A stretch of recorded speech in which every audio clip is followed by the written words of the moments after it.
नमस्कार भक्तों, सभी भक्तों को मेरे YouTube चैनल में बहुत बहुत स्वागत है। किसी भक्त ने पूछा था, महाराज प्रमाण के साथ में श्राद्ध के नियम कुछ बतलाइए कि श्राद्ध किसे कहते हैं, पिंडदान का क्या मतलब होता है, श्राद्ध में पिंडदान का महत्व बतलाइए। तो आज हम आपको लिखित में जो गुरुओं के द्वारा जाना है उसे हम आपको बताते हैं। सबसे पहले आपने ये विषय में कहा था कि श्राद्ध किसे कहते हैं, ये कितने प्रकार के होते हैं। सीधी सी बात, यह क्वेश्चन धर्मगुरु में भी कई बार पूछा गया है, जिसे कहते हैं JCO परीक्षा में। तो आज हम इसी विषय पर बात करते हैं, श्राद्ध किसे कहते हैं, ये कितने प्रकार का होता है। तो श्राद्ध देखिए, आप ऐसे क्वेश्चन आता है प्रश्न, श्राद्ध किसे कहते हैं, ये कितने प्रकार का होता है।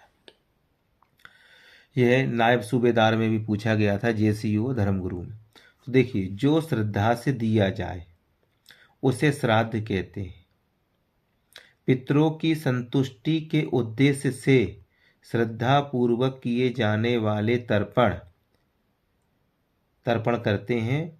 जैसे कुसा, आपने देखा होगा कनागतों में जो करह दिन कहते हैं कुंवार के महीने में, तो एक तांबे की पात्र हो या फिर बड़ी थाली हो, कुसाओं से हम जल को सिंचित करते हैं ना। तो पहले हम देवताओं के लिए देते हैं, फिर हम ऐसे करके अपने मनुष्य के लिए देते हैं, ऋषियों के लिए देते हैं, और पितृ तीर्थ से, यहाँ से, इस जगह से ऐसे करके हम ये अपने पूर्वजों को देते हैं, जैसे यम श्राद्ध भी बोलते हैं या पितृ श्राद्ध भी बोलते हैं। तो तर्पण, ब्राह्मण भोजन, इसके बाद तर्पण करते हैं पहले, फिर ब्राह्मण भोजन कराते हैं, दान देते हैं, आदि कर्मों को श्राद्ध कहा जाता है। पहले आपने 2 बार समझा इसे, कैसे बोले, जो श्रद्धा से दिया जाए उसे श्राद्ध कहते हैं, अथवा पितरों की संतुष्टि के उद्देश्य से श्रद्धा पूर्वक किए जाने वाले तर्पण, ब्राह्मण भोजन, दान आदि कर्मों को श्राद्ध कहा जाता है।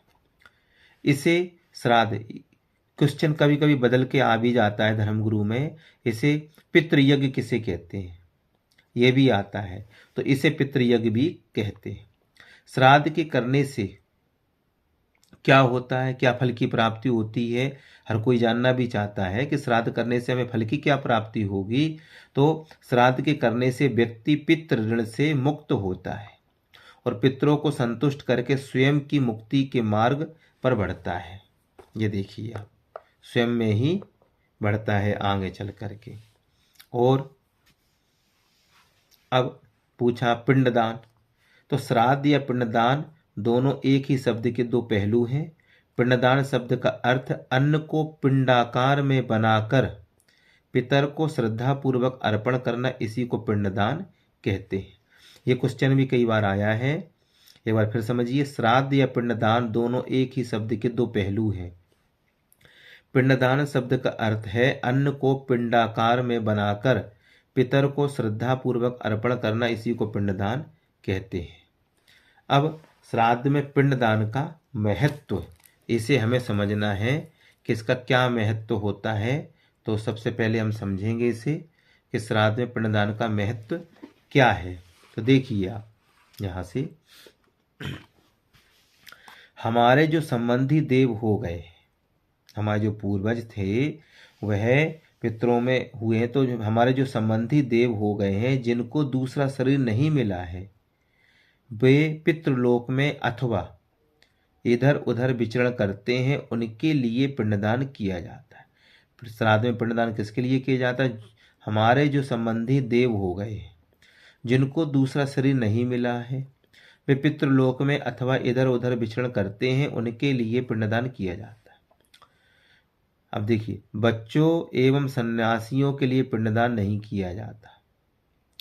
पिंडदान उन्हीं का होता है जिनको मैं मेरे की आसक्ति होती है।